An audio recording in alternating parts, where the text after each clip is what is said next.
신약성경 오면 마태복음 5장 7절입니다. 다 함께 합독하시겠습니다. 함께 읽겠습니다. 긍휼히 여기는 자는 복이 있나니 그들이 긍휼히 여김을 받을 것이며. 아멘. 어제 설교 내용을 요약하도록 하겠습니다. 세상이 말하는 정의는 정상적인 사회, 공정한 법 집행, 보편적 기준이라는 전제 위에 서 있지만 실제로는 시대와 환경과 인간의 양심에 따라 끊임없이 변하는 상대적이고 불완전한 가치입니다.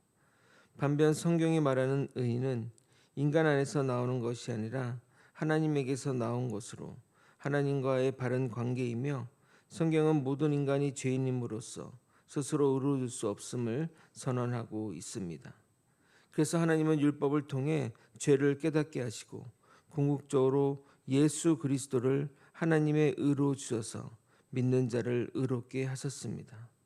그러므로 의에 줄이고 목마른다는 것은 세상의 가치가 아니라 예수 그리스도를 향한 절박한 갈망을 의미하며, 주님은 우리를 위해 친히 줄이시고 목마르시며 십자가에서 피 흘리심으로 우리를 살리셨습니다.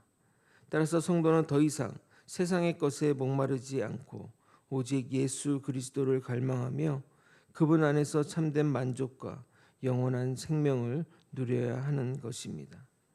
지금까지 팔복의 메시지 중에 4가지 복을 이야기했고, 오늘은 5번째 복, 긍휼히 여기는 자의 복입니다. 이 팔복은 하나님이 우리에게 주신 8가지 복을 말하는 것이 아니라 믿는 사람 모두에게 주어지는 공통의 복을 말하는 겁니다. 그러므로 하나님의 백성이라고 하는 자들은 이러한 복이 주어지는 동시에 이러한 성품이 드러나야 하는 겁니다. 이러한 특성은 하나님의 인정을 받았기에 주어지는 은혜로운 선물이지 하나님의 인정을 받기 위한 행위의 조건은 아닙니다. 쉽게 말해 긍휼을 베풀어야 긍휼의 복을 받는 것이 아니라 우리는 긍휼의 복을 받은 자로서 긍휼을 베풀며 살아야 하는 겁니다. 또한 이 팔복은 크게 2부분으로 나눌 수 있습니다. 첫 4개의 복은 하나님과 관계된 복이며 나머지 4개는 사람과 관계 있는 것입니다. 그래서 하나님은 자신이 영적으로 가난한 자임을 인정하고 죄와 압제에 애통해하며 영적인 충만을 겸손하게 구하고 하나님과의 바른 관계를 맺는 자들을 복되다 인정하시며, 주변 사람들에게 자비를 베풀고 의로운 행위로 박해를 받는다 할지라도 화평하게 하는 자로서 정직하게 주변 사람들과 관계를 맺으며 살아가는 자들을 복되다 인정하십니다.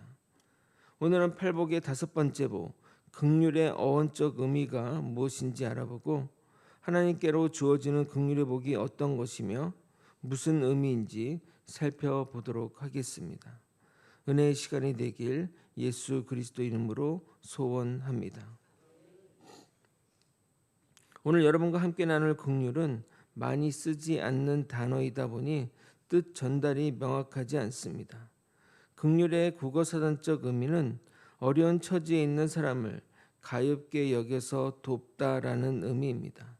그 대상은 사업의 실패, 시험에 떨어짐 또는 좌절과 고난을 겪는 사람과 같이 개인이 극복할 수 있는 사람보다는 고아나 장애인 또는 사고로 인해 가족을 잃거나 생계의 어려움을 겪는 자들과 같이 국가나 사회적 도움이 필요한 자들을 대상으로 한다 하겠습니다. 사랑하는 성도 여러분, 대한민국이 이런 자들에게 긍휼함이 있다고 생각하십니까? 또는 여러분 자신이 그들에 대해 긍휼함이 있다고 생각하십니까? 몇 년 전에 서울 강서구에 발달장애 학교를 건립하는 문제로 주변 주민들과 발달장애 부모 간의 갈등이 심했습니다.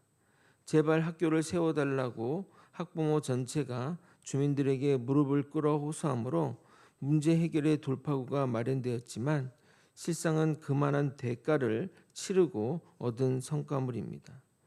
장애인 학교를 혐오하여 학교가 주변에 없다 보니 장애에 가진 부모는 학교를 보내기 위해 통학거리만 보통 1시간 반 정도 넘어 학교를 보낸다고 합니다. 사람들이 많이 있는 도시뿐만 아니라 인구수가 적은 지방에서도 주민들의 반대로 결국 건립이 무산된 장애인 연수원 시설도 있습니다. 만약 우리 지역에 장애인 관련 시설이 들어서면 우리는 어떻게 할까요? 우리 사는 곳에 성노원이라는 시설이 오래전부터 자리하고 있어서 괜찮지만 지금 성노원 같은 시설이 새롭게 들어선다면 반대가 심하지 않을까 생각해 봅니다. 제가 후원하던 고아원이 있었는데 그곳이 시청 소속 땅이라 계속해서 주민들이 민원을 넣었고 시장이 공약을 걸어 장소를 옮겨야 했는데 옮기려고 하던 곳에서도 반대가 심해 오도 가도 못하는 상황이 되었습니다. 그냥 없어지라는 것밖에 상황이 펼쳐지게 됐던 겁니다. 사고로 인해 또는 기형아 출산으로 인해 우리 가운데 장애 인구가 200만이 넘어가지만 일반인과 장애인이 공존해 가는 현실은 아직 요원해 보입니다. 지금도 이러한 사람들에 대한 보이지 않는 차별이 존재하는데 예수님 당시에는 어떠했을까요? 고대 근동의 역사적 기록에 의하면 자녀가 장애아로 태어나면 신의 저주를 받았다고 생각하기에 바로 죽였다고 합니다. 국가론의 저자 플라톤은 그의 책에서 부모는 오직 건강한 자녀만 기를 수 있는 책임이 있다라고 기록되어 있을 정도입니다. 유대 사회에서도 장애나 질병이 있는 사람들은 집을 떠나 살아야 했고 장애로 태어난 것이 죄의 결과라고 생각해서 평생 주홍 글씨가 따라다니는 삶을 살아야 했습니다. 제자들이 예수님께 맹인에 대해 질문하는 내용이 성경 구절에 있는데 그들의 질문을 보면 그들이 죄인이라고 단정짓고 질문하는 것을 볼 수 있습니다. 요한복음 9장 1절에서 2절입니다.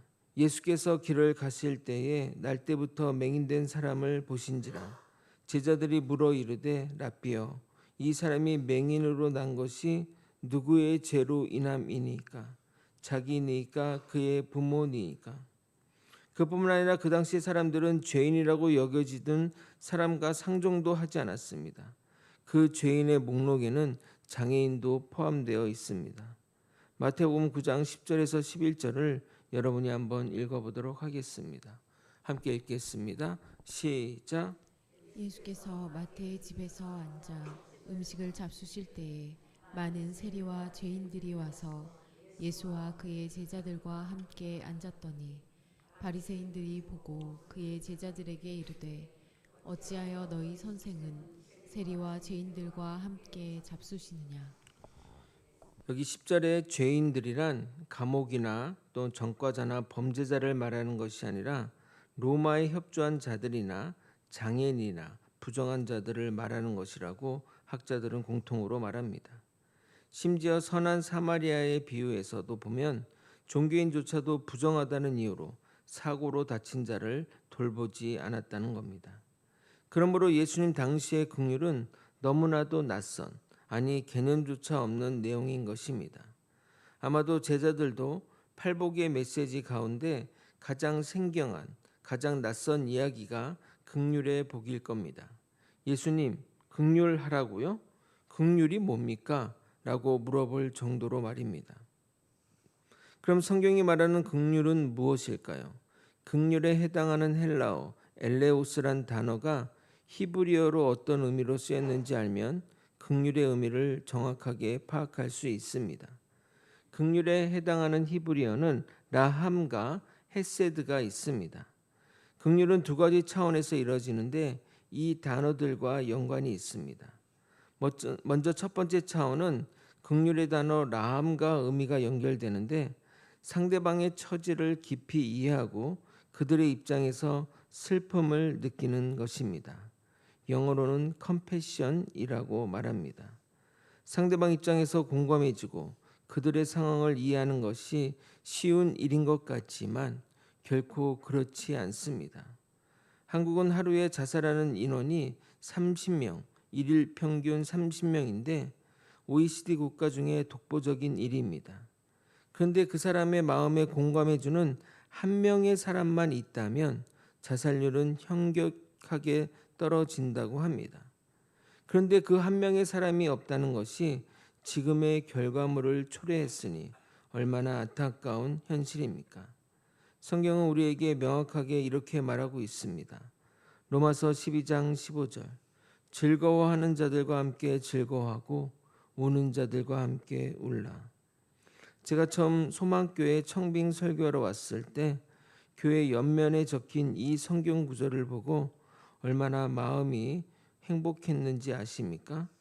그래서 스스로 다짐하기를 상처받은 성도들에게 위로가 되어야겠다. 또 이 지역에 고통받는 영혼들을 위해 그런 힘이 되는 사람이 되어야겠다라고 생각했습니다. 지금까지 성도님들에게 위로가 되었는지 모르지만 앞으로 그런 마음으로 계속 사역할 예정입니다. 그러나 마음으로 공감해 주는 것은 한계가 있습니다. 그들의 삶에 실질적인 도움이 되어야 합니다. 그래서 두 번째 단계로 나아가야 합니다.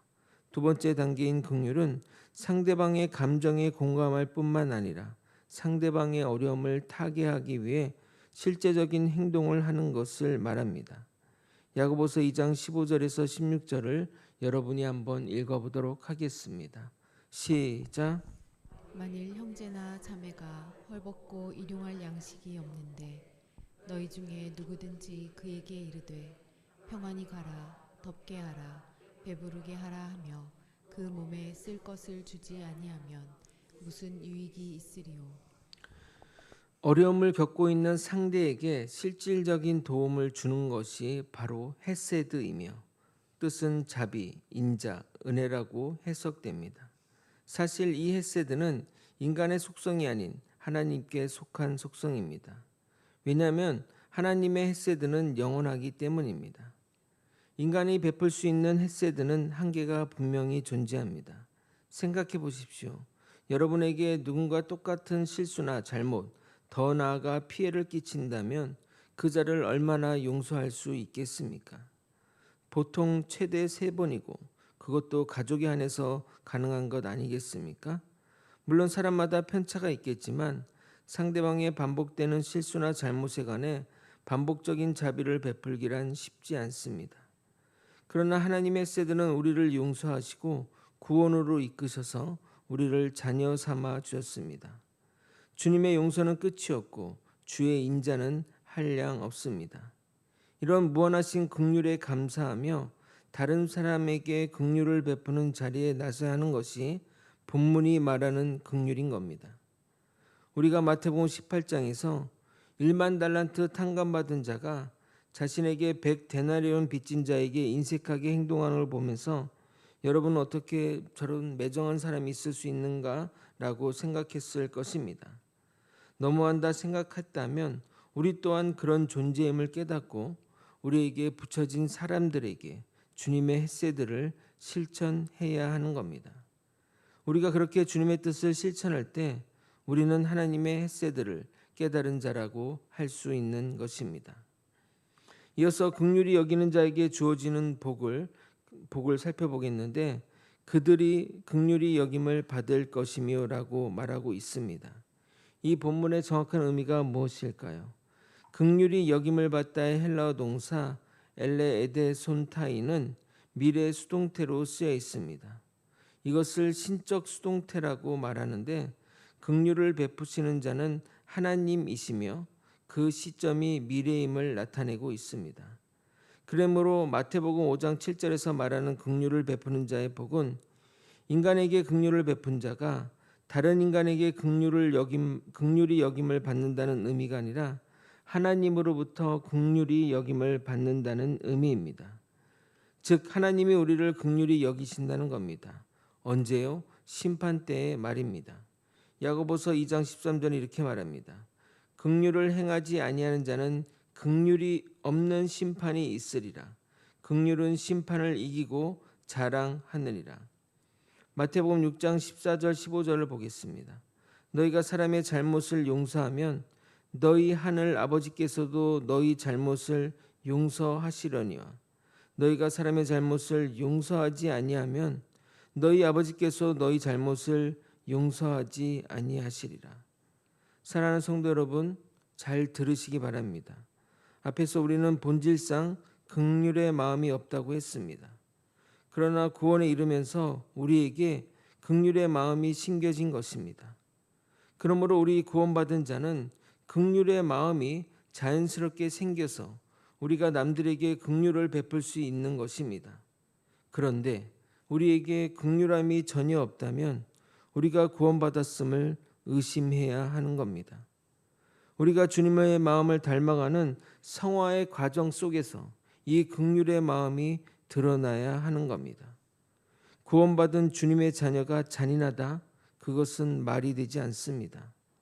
그래서 우리가 본질상 진노의 자식이었는데 하나님의 풍성한 긍휼이 허물로 죽은 우리를 그리스도와 함께 살리셨고 우리의 본성을 십자가에 못 박았으니 이제는 주를 믿는 믿음으로, 즉 주를 닮은 모습으로 살아가야 하는 겁니다. 에베소서와 갈라디아서의 말씀을 종합해서 읽으시면 우리에게 없던 긍휼이 주님으로부터 심겨진 원리를 이해하게 됩니다. 에베소서 2장 3절에서 5절까지를 읽도록 하겠습니다. 전에는 우리도 다 그 가운데서 우리 육체의 욕심을 따라 지내며 육체와 마음에 원하는 것을 하여 다른 이들과 같이 본질상 진노의 자녀이었더니 긍휼이 풍성하신 하나님이 우리를 사랑하신 그 큰 사랑으로 인하여 허물로 죽은 우리를 그리스도와 함께 살리셨고 너희가 은혜로 구원을 받은 것이라. 갈라디아서 2장 20절. 내가 그리스도와 함께 십자가에 못 박혔나니 그런즉 이제는 내가 사는 것이 아니요 오직 내 안에 그리스도께서 사시는 것이라. 이제 내가 육체 가운데 사는 것은 나를 사랑하사 나를 위하여 자기 자신을 버리신 하나님의 아들을 믿는 믿음 안에서 사는 것이라. 우리는 긍휼이 없는 진노의 자식인데 하나님의 긍휼로 우리가 살리심을 받은 방식이 죄 없으신 그리스도와 연합함으로써 우리를 살리셨기에 구원받은 우리는 그리스도와 함께 동행하는 삶을 살아야 하는 것입니다. 그것이 주님이 우리를 죄에서 살리신 연합의 신비인 것입니다. 그럼 어떻게 이 긍휼을 실천할 수 있는 것일까요? 지금은 마음이 아픈 사람들이 넘쳐나는 때입니다. 사이코패스, 소시오패스, 공황장애, 불안장애, 우울증 등등 그동안 우리 시대에 없던 단어들이 등장하며 인간의 마음의 황량함을 나타내고 있습니다. 그런 자들의 마음에 공감하고 더 나아가 치유해야 하는 사명이 교회에 있는데 그 역할을 감당하지 못하니 결국 세상에 나아가 약이나 심리치료에 연명하게 되는 겁니다. 그러나 그것은 온전한 치유가 아니라 문제는 내버려두고 그 현상만 치유하는 꼴이라 하겠습니다. 결국 사람만이 희망인데 긍휼의 사람을 찾기란 쉬운 일이 아닙니다. 그러므로 우리가 말씀에 의지하여 긍휼을 실천해야 합니다. 앞에서 말한 대로 마음으로 함께하고 물질로도 행해야 하는 겁니다. 성경이 말하는 구제헌금의 기준은 소득의 30분의 1입니다. 즉 여러분이 300만 원의 수입이 있다면 10만 원을 구제헌금으로 내야 하는 겁니다. 신명기 14장 28절에서 29절입니다. 매 3년 끝에 그의 소산의 10분의 1을 다 내어 내 성읍에 저축하여 너희 중에 분깃이나 기업이 없는 레위인과 내 성 중에 거류하는 객과 및 고아와 가부들이 와서 먹고 배부르게 하라. 그리하면 내 하나님 여호와께서 내 손으로 하는 범사에 내게 복을 주시리라. 긍휼이 희박한 시대에 긍휼을 외치며 긍휼을 실천하기란 쉽지 않습니다. 하지만 하나님이 우리에게 내리신 긍휼의 사명을 잊어서는 안 되는 겁니다. 그래서 성도 여러분, 구제 헌금을 굳건하게 하시기를 바랍니다. 물론 헌금은 강제할 수 있는 영역이 아니지만 구제 헌금은 하나님의 명령이니 여러분이 꼭 실천에 옮기셨으면 좋겠습니다. 성령이 주시는 마음을 따라 실천해 주시기 바랍니다. 믿는 자에게 긍휼의 모습이 당연히 드러나야 하듯이 믿는 자의 모임인 교회가 긍휼의 모습이 드러나지 않는다면 하나님의 교회라 말할 수 없을 것입니다. 우리 교회 옆에 성로원이 있는 이유가 분명히 있다고 생각합니다. 다음 세대를 키우며 우리에게 맡겨진 이들 또한 돌보며 그들이 주의 자녀로 성장하도록 긍휼의 사역들을 감당해야 할 것입니다. 그럴 때 우리를 향한 주님의 긍휼이 우리의 삶과 가정에 넘치게 될 것입니다. 말씀을 정리하겠습니다. 사랑하는 성도 여러분, 이 세상은 긍휼이 점점 사라지는 시대입니다. 약한 자를 향한 배려보단 자신의 이익과 편안함을 먼저 생각하는 마음이 가득합니다. 그러나 성경은 분명히 말씀하고 있습니다. 긍휼은 선택이 아니라 구원받은 자에게 나타난 필연적인 열매라고 말합니다. 우리는 본래 긍휼이 없는 자였고 본질상 진노의 자녀였지만 하나님께서 풍성한 긍휼로 우리를 살리셨습니다. 그 은혜를 입은 자라면 이제는 그 긍휼을 흘려보내는 삶을 살아야 합니다. 긍휼은 단순한 감정이 아니라 타인의 아픔을 함께 느끼고 실제적인 행동으로 나아가는 삶입니다. 우리가 받은 하나님의 헤세드, 끝없는 자비의 용서를 기억한다면 우리는 더 이상 외면할 수 없습니다. 이제 우리는 묻지 않을 수 없습니다. 나는 과연 긍휼의 사람인가? 하나님께 긍휼을 입은 자로서 우리 삶 속에서 긍휼을 실천하며 살아가는 성도가 되시길 소망합니다. 그럴 때 하나님께서 마지막 날에 우리를 향해 우리를 긍휼히 여기시고 그 은혜 안에 거하게 하실 것입니다.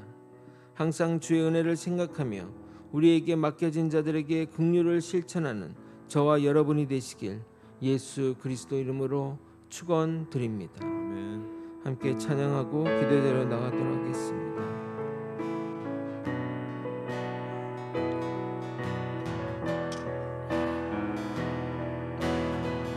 하나님은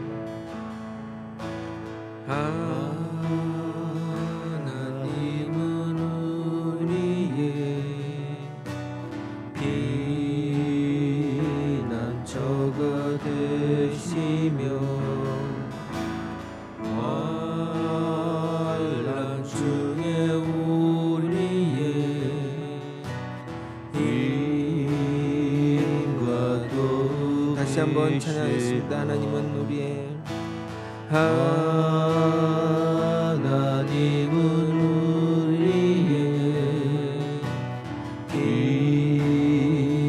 피난처가 되시며 환난 중에 우리의 힘과 도움이시라. 너희는 가만히 있어. 너희는 가만히 있어. 주가 하나님 되말지어다. 열방과 세계 가운데 주가 높임을 받으리. 사랑합니다 내 아버지. 사랑합니다 내 아버지. 찬양합니다 내 온 맘 다하여. 선포합니다 예수 그리스도. 주의 오심을 기다리며. 사랑하는 성도 여러분, 우리를 긍휼히 여기셔서 죄 가운데 건져주시고 하나님의 자녀 삼아주신 은혜를 기억하며 기도합시다. 우리 안에 있는 무관심과 냉담함을 회개하고 주님의 마음을 품게 해달라고 간구합시다. 또한 고통 가운데 있는 이웃들을 외면하지 않고 마음으로 함께 울고 실제로 돕는 삶을 살게 해달라고 기도하겠습니다. 다음과 같은 기도 제목으로 기도하겠습니다. 하나님의 긍휼로 구원받은 은혜를 깊이 깨닫게 하여 주시옵소서. 두 번째, 내 안에 있는 냉담함과 이기심을 버리고 고통받는 이웃의 마음에 공감하는 긍휼의 마음을 주시옵소서. 세 번째, 말이 아니라 삶으로 사랑을 실천하는 성도가 되게 하여 주시옵소서. 네 번째, 우리 교회가 지역 가운데 긍휼을 실천하는 공동체가 되게 하여 주시옵소서. 다 함께 이런 기도 제목으로 주님의 이름 부르짖고 통성으로 기도하시다가 자유롭게 기도하도록 하겠습니다. 주여 하나님 아버지 오늘도 말씀을 통해 하나님의 긍휼로 은혜 받은 자임을 깨닫게 하여 주옵소서. 아버지여 그 은혜를 깊이 깨달아 아버지 우리가 정말 긍휼의 자리로 자발적으로 나아가는 아버지 우리가 될 수 있게 도와주옵소서. 의무나 강요가 아니라 하나님의 은혜를 받은 자에게 그 은혜를 베푸는 자리로 나아갈 수 있는 아버지 우리가 될 수 있도록 이끌어 주시고 인도하여 주옵소서. 아버지 그동안 내가 아버지 관심 없게 했었고 아버지 내 이기심으로 무관심했던 지난 날들을 용서하여 주옵소서. 아버지 이제는 아버지 우리 안에 있는 이 냉담함과 이기심을 벗어버리고 온전히 하나님의 마음으로 그런 자들에게 마음을 다해 아버지 나아가는 우리가 될 수 있도록 이끌어 주옵소서.